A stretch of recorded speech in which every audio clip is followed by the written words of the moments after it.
ফুল এবং সিপাহী জলাতে দেখা গেছে কিছু সংখ্যক আমাদের মুরগি এবং হাঁস মারা গিয়েছে। সেক্ষেত্রে বিভিন্ন জায়গাতে হয়তো ভুল বিভ্রান্তি ছড়াতে পারে। সেক্ষেত্রে আমি বলতে চাই, অনেকেই বলছে যে বার্ড ফ্লু ব্যাপারে বলছে, অনেকে বলছে যে বার্ড ফ্লু হয়েছে। তো সেক্ষেত্রে আমি বলবো যে আমাদের ত্রিপুরা রাজ্যে এখনো পর্যন্ত বার্ড ফ্লু হয়নি। লাস্ট আমাদের ত্রিপুরা রাজ্যে হয়েছে 2008 এপ্রিল মাসে হয়েছিল এবং 2012 সালে এপ্রিল মাসে হয়েছিল। এরপরে আর বার্ড ফ্লু হয়নি এবং ইদানিং দেখা যাচ্ছে যে আমাদের ভারতবর্ষে বিভিন্ন রাজ্যে, বিশেষ করে কেরল, মহারাষ্ট্র, গুজরাট, তারপরে হিমাচল প্রদেশ, হরিয়ানা, রাজস্থান, এই বিভিন্ন রাজ্যে দেখা যাচ্ছে যে বার্ড ফ্লু হচ্ছে। তো কিন্তু আমি বলবো যে আমার কেন্দ্র সরকারের সহযোগিতায় এবং আমাদের রাজ্যের তৎপরতায় আমাদের ত্রিপুরা রাজ্যে এখনো বার্ড ফ্লু পোষায়নি। সেক্ষেত্রে আমি বলবো যে ভালোভাবে সিদ্ধ করে হাঁসের ডিম, মুরগের ডিম এবং মাংস খাওয়া যাবে। তার পাশাপাশি আমাদের ডিপার্টমেন্ট পদক্ষেপ নিয়েছে যে গত 7 তারিখে প্রথমে আমাদের ডিসেম্বরের 28 তারিখে প্রথম মরা শুরু হয়েছিল, কিন্তু তখন এত ছিল না প্রথম দিকে। তো আমরা তারপরে 7 তারিখে আমরা সমস্ত ডিস্ট্রিক্টে আমাদের যেখানে যেখানে অফিস রয়েছে প্রত্যেক ডিস্ট্রিক্টে আমরা সতর্ক করে দিয়েছি, অর্ডার দিয়েছি যে যাতে করে কয়েকটা আমরা সিস্টেম তাদেরকে আমরা বলে দিয়েছি যে প্রতিটি ডিস্ট্রিক্টে, এক ডিস্ট্রিক্ট থেকে যদি অন্য ডিস্ট্রিক্টে কোনো আমাদের পোলট্রি হোক, গোটারি হোক, যাই নেওয়া হবে, যাতে করে স্যাম্পল টেস্ট করে আরেকটা ডিস্ট্রিক্টে নেওয়া হয়, এই ধরনের একটা আমরা অর্ডার দিয়েছি।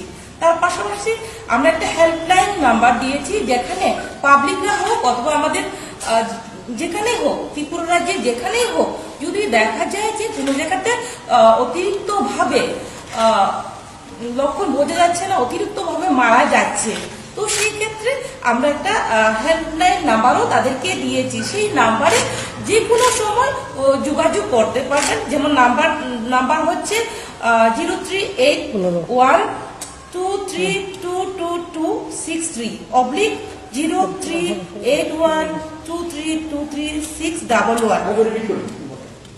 আবার বলছি, নাম্বার ল্যান্ড নাম্বার হচ্ছে 0381232236, এই জায়গাতে লাইনে ফোন করা যাবে। তার পাশাপাশি আমরা আবারও 2টি ফোন নাম্বার দিয়েছি, সেই মোবাইল নাম্বার দিয়েছি, সেই নাম্বারেও যোগাযোগ করতে পারে। সেই নাম্বার হচ্ছে 94361272, 9485190598।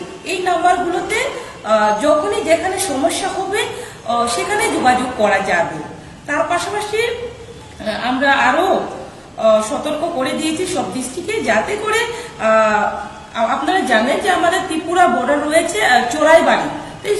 চোরাইবাড়ি থেকেও যদি অন্য স্টেট থেকে আসে, সেখানেও যাতে আমাদের ডিপার্টমেন্টের যেখানে নর্থের দায়িত্বে যিনি রয়েছেন, ডেপুটি ডাইরেক্টর, উনি রেগুলার ভিজিট করবেন এবং সেখানে যাতে চেক করা হয়, সেই অর্ডার আমরা দিয়েছি।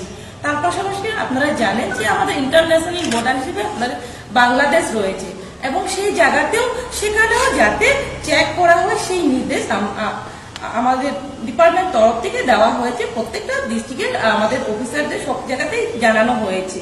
তার পাশাপাশি যে দেখা গেছে যে বিশেষ করে দেখা গেছে উদয়পুরে যে পোলট্রি কিছু সংখ্যক মারা গেছে।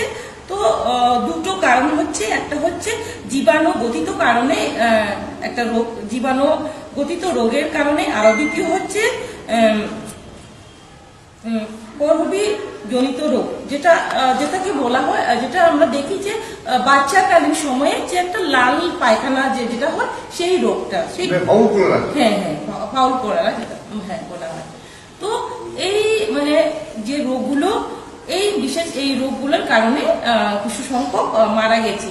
তো আমরা আমাদের দপ্তর আমি নির্দেশ দিয়েছি যাতে করে সেগুলো যতটুকু সম্ভব আমাদের যতটুকু আমাদের ক্ষমতা রয়েছে যাতে করে কোনো রকমের গাফিলতি না করে যাতে ওনারা সঠিকভাবে রোগ চিকিৎসা করেন এবং যাই প্রয়োজন ওষুধপত্র যাই লাগবে সেগুলো যাতে দেওয়া হয় সেদিকে নজর রাখার জন্য আমরা আমাদের দপ্তর আমরা নির্দেশ দিয়েছি। তো সিপাহী জলাতে কিছু ডার্ক প্লেগ রোগ যেটা বলা হয় সিপাহী জলা বলতে আমার বিশালগড় এই এলাকাতে কিছু সংখ্যক সম্ভবত 55টার মতো মারা গেছে। তো আমার কাছে যেটা ইনফরমেশন আমি যেটা পেয়েছি আর কি, তো সেক্ষেত্রে 55 যেটা আমার কাছে রিপোর্ট এসেছে আর কি। তো সেক্ষেত্রেও আমরা দেখেছি এটা ভ্যাকসিনের ক্ষেত্রে এটা যাতে দেওয়া হয় সঠিকভাবে সেটাও আমরা নির্দেশ দিয়েছি। কেননা ভ্যাকসিনের কারণে কোনো সময় দেখা যেতে পারে ভ্যাকসিন হয়তো বা সেটা ড্যামেজ হয়ে যেতে পারে, সেগুলো যাতে দ্বিতীয়বার যাতে না হয়, এই ধরনের ভ্যাকসিন ড্যামেজ যাতে না হয়, সঠিকভাবে সঠিক টাইমে যাতে ভ্যাকসিন করা হয়, যাতে এই ধরনের দ্বিতীয়বার না হয় সেটা আমরা নির্দেশ দিয়েছি। তার পাশাপাশি আমি বলবো যে অনেক সময় দেখা যায় যে রোগের কারণ হতে পারে যে কোনো সময় যে পরিষ্কার পরিচ্ছন্নতা, কোনো সময় ফার্মগুলোতে দেখা যায় পরিষ্কার পরিচ্ছন্নতা শুধু ফার্মে না, যারা লোকাল যারা নিজস্ব যারা ফার্ম করে থাকেন দেখা যায় সেখানে পরিষ্কার পরিচ্ছন্নতা এবং জল দেওয়ার ক্ষেত্রে যে খাবার দেওয়ার ক্ষেত্রে বারবার চেঞ্জ করা জল দেখা যায় কোনো সময় সকালে একটা দিল বিকালে আরেকটা চেঞ্জ করা হয় না, সেগুলো চেঞ্জ করতে হবে।